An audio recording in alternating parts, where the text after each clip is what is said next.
What up, y'all? You're listening to Sports Talk with Tropp, and I'm your host, Katie Tropp. Well, the Dallas Mavericks have done it. They actually showed up for a game, and the Boston Celtics played like absolute shit in Game 4, so that also helped. But it was actually nice to see the Mavericks team actually step up. Luka, he had a solid game, but, you needed everybody else to step up, and finally they did in Game 4. The Mavericks just straight up dominated that one, 122-84. Luka had 29 points, 5 assists, and 5 rebounds. And then the X Factor, as I've been calling him this entire playoff run, Kyrie Irving had 21 points and 6 assists, so he showed up big, but the rest of the team showed up big as well. But also, it was a terrible showing from the Boston Celtics. As a matter of fact, this is the type of game that made me question them all season, because they would have these games all of the time. Now, just because they had that game in Game 4, I don't really expect it in Game 5. As a matter of fact, I expect Game 5 to actually be probably the best game of this series, where I feel like both teams are actually going to play well. I think it's going to come down to the very end. But I've got the Celtics coming out on top, just because it's way too difficult for the Mavericks to do what they're doing, to come back down for 3-0. Of course, nothing's impossible. That's why you play this game. But, they haven't really shown much other than what happened in Game 4. So if they show what they did in Game 4, then, hey, they should be able to walk away with the win in Game 5. But I'm looking at Boston, unfortunately. I feel like they're winning championship number 18 tonight, which is Monday. So Game 5 is tonight. Boston is up 3-1. All they need is the one win. So it would be an epic collapse if they were to fall apart in this one. But, hey, the Mavericks only need one more win to keep it moving, so they get the win tonight. That would give them a huge confidence boost heading into Game 6. But they got a big one in front of them, and we'll see what happens tonight in Boston for Game 5. Moving on to baseball in the Tropp 10 MLB Power Rankings for this week. I have a couple different teams in here, but for the most part, it's the usual suspects. We do have one surprisingly surging team. So let's get started with number 1 remains the New York Yankees. They are the first team this season to hit the 50-win mark. They are 50-24 on the season. They are 5-5 in their last 10 games, so not having that great of a week so far, but that's not really that big of a deal. This past week, they took the series over the Kansas City Royals, but lost one to their rival Red Sox. But this team is just crushing it. Right now, they are first in the league with 374 runs. They are also first in the league with their lowest ERA at 3.02. And Aaron Judge also leads the league in home runs with 26 home runs. So they are just killing it offensively, defensively, and with their starting pitching and with their bullpen. And guess what? They get Garrett Cole back on Wednesday. So this team is already locked and loaded, and they get their Cy Young pitcher back, and we'll see what he's got for the rest of the season. But this Yankees team is looking damn good, and they are the first team to hit the 50-win mark.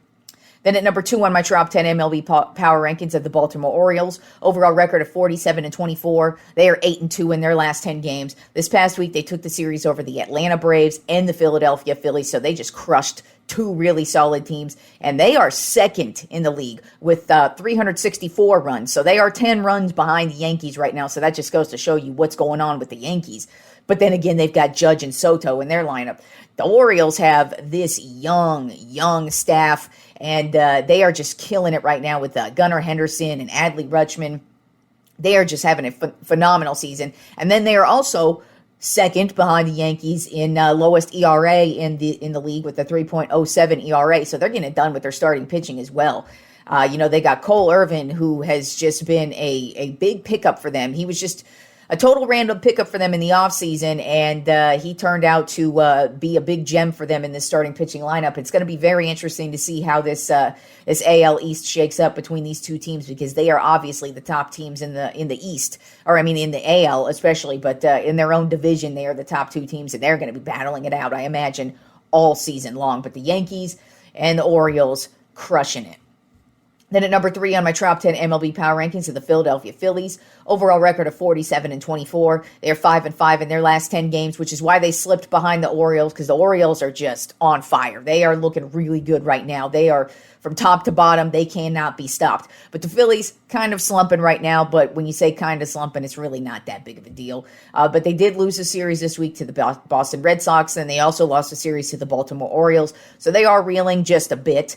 But I expect them to get out of this slump quick. I mean, Zach Wheeler had literally the worst game of his career yesterday. He gave up 3 home runs in one game, which he has never done. They also are battling through an injury with Real Muto. He's injured for now, so that takes a little bit out of their offense. But overall, I expect the Philadelphia Phillies to still be a good team throughout the rest of the year. Then at number 4 in my top 10 MLB Power Rankings are the Los Angeles Dodgers. Overall record of 44-29. They're 6-4 in their last 10 games. This past week, they lost the series to the Texas Rangers, but completely crushed the Kansas City Royals. They did get some bad news, though, even though they are doing really well. Unfortunately for them, they lost both Mookie Betts and their pitcher Yamamoto to injuries this weekend. Betts got hit with a ball and right on the hand, and it broke a bone in his hand, so he's going to be out at least 6 to 8 weeks. And then Yamamoto, it looks like he just has a shoulder sprain, and he shouldn't be missing a lot of time. They say it's definitely not going to be season ending, at least at this point. But they're missing 2 of their top dogs. Now, lucky for them, they have a shit ton of other offense and a bunch of other starting pitchers. And I mean, really, it kind of feels like the Dodgers have an endless supply of starting pitchers. They never seem to run out of starting pitchers. So I expect to see 2 other players emerge in the place of these 2 while they're on the injured list. Then at number 5 on my top 10 MLB Power Rankings are the Milwaukee Brewers. Overall record of 42-29. They're 6-4 in their last 10 games. This past week, they took the series over the Toronto Blue Jays and the Cincinnati Reds, and they're just getting it done as well in many different ways. Offensively, their lineup is just scoring like no other, but also their starting pitching is really holding it down. They've got Colin Rea, who's got 6 wins on the season with a 3.29 ERA and 54 strikeouts. And this team has actually been playing really solid baseball all season long. Then at number 6 on my top 10 MLB Power Rankings, one of the hottest teams in the league right now is the Seattle Mariners. They are 43-31 on the season, 7-3 in their last 10 games. This past week, they took the series over the Chicago White Sox and then swept their division rivals, the Texas Rangers. And Julio Rodriguez is getting going. He's batting at .268 with 7 home runs and 29 RBI. So he's having a really solid season, of course. And then you've got Gilbert, their starting pitcher. He just had a career game yesterday. He had 9 strikeouts against the Rangers and just pitched a really solid game. And then you also have Castillo, who really is just taken off, and he is the ace on this team. And it just kind of feels like everybody is in their starting pitching lineup is getting right in line with him and starting to really strike everybody out. Then at number 7 on my top 10 MLB Power Rankings are the Cleveland Guardians. Overall record of 44-25. They are 5-5 in their last 10 games, and as you know, this team has fallen just a couple spots. They've pretty much been in the top 10 all season because they've been one of the most consistent teams. But it kind of looks like the injuries are now starting to catch up to them just a bit. Their starting pitching is lacking, and then now the bullpen is starting to fall apart. And then, of course, it didn't help that Jose Ramirez was on paternity leave over the weekend, so they got to see what it was like without him on the field, and shit does not look real good for the Guardians when they do not have Jose Ramirez, so they better hope this guy stays healthy throughout the season. This past week, the Guardians did split the series with the Cincinnati Reds and then lost the series to the Toronto Blue Jays. As I said, Ramirez is the driving force for this team. He is batting at .269 with 18 home runs and 62 RBI. It's crazy because he has had a phenomenal career, but this season alone is probably one of his greatest career years so far. And like I said, they took him out of the lineup this week because he was on the paternity list, and they got a good taste of what it's like without him, and it did not look good, and they definitely need his ass back out there because he is a huge force, not only just with his bat, but with stealing bases, and then he's also just good in the field as well. So you got to get Jose Ramirez out there, but he is having one of the best seasons right behind Aaron Judge when it comes to hitting that ball this year. Then at number 8 on my Tropp 10 MLB Power Rankings, the Kansas City Royals, overall record of 41-32. They are 4-6 in their last 10 games. This past week, they lost the series to the New York Yankees and then lost the series to the Dodgers. So they did play two of the best teams in the league. So they did play them well, but still they lost the series. But even so, the Kansas City Royals have been, as I continue to say, one of the biggest surprises in the entire league this year. And Bobby Witt Jr., he is having a phenomenal year. I mean, this guy's...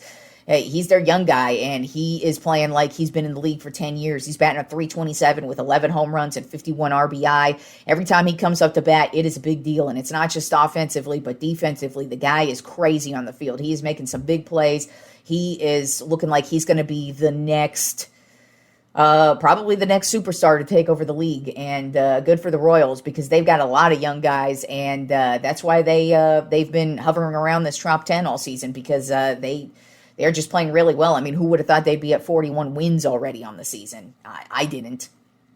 Then at number 9 on my Tropp 10 MLB Power Rankings are the Minnesota Twins.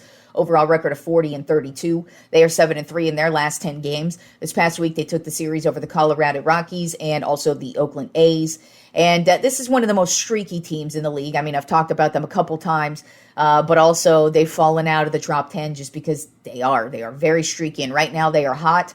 Ever since they got Royce Lewis back, this guy has been just slamming it out of the park. He is batting a .390 with 7 home runs and 11 RBI on the season. And he's just been back for, 3-4 weeks now. So he's absolutely missed in their lineup. But right now, the hot guy is Carlos Correa. He is on fire right now. Batting a .308 with 8 home runs and 35 RBI on the season. But he's just, the reason why they are playing so well lately is him. He has just been, every time he comes up to bat, it's pretty much he gets on base. And he's a fast guy out there in the field. He's known to steal bases. He's known to just get out there. And right now, offensively, Minnesota Twins looking real good. And I did just rattle off on 3 AL Central teams right there. So as I thought the AL Central was going to be a weird division this year, I kind of thought all the teams were going to struggle and it was going to be a battle to the end. Well, it turns out that Cleveland, Kansas City, and Minnesota are actually pretty decent. And they are going to make it a battle to the end. It's just they're a lot better than I expected them to be. And then rounding out the Tropp 10 MLB Power Rankings this week of the San Diego Padres. Overall record of 37-38. They're 5-5 in their last 10 games. This past week, they took the series over the Oakland A's and lost the series to the New York Mets. They are getting it done offensively, though. Fernando Tatis Jr., he's having a solid year, batting at .272 with 13 home runs and 35 RBI. But the guy who leads the team right now in hitting and has all season is Jurickson Profar. He's batting a .321, which leads the team, with 10 home runs, which is top 3 on the team, and then 46 RBI, which is also leading the team. So they're getting a shocking amount of offense from Jurickson Profar.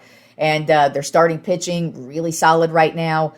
They are one of those streaky up and down teams, but hey, they're playing pretty well so far at this point in the season. All right, y'all, enjoy Game 5 of the NBA Finals. Hopefully, this series will be continuing. I mean, obviously, I'm rooting for the Dallas Mavericks because fuck the Boston Celtics, but just for basketball's sake, I want to be talking a little bit more basketball. So hopefully we're going to be talking about a Game 6 as well. Hopefully Dallas can push it through, but if not, we're going to be talking about the NBA record 18th championship from the Boston Celtics. So we'll see what goes on with the rest of this week. We're also going to have a bonus episode on Wednesday. I've compiled a couple of my Tropp lists from past episodes. We're going to do the Tropp 5 father-son duos from football, baseball, and basketball. So that's going to be a bonus episode on Wednesday. But we're going to have us a new episode on Friday. So enjoy the rest of the week of sports, y'all. And I will talk to you fools on Friday.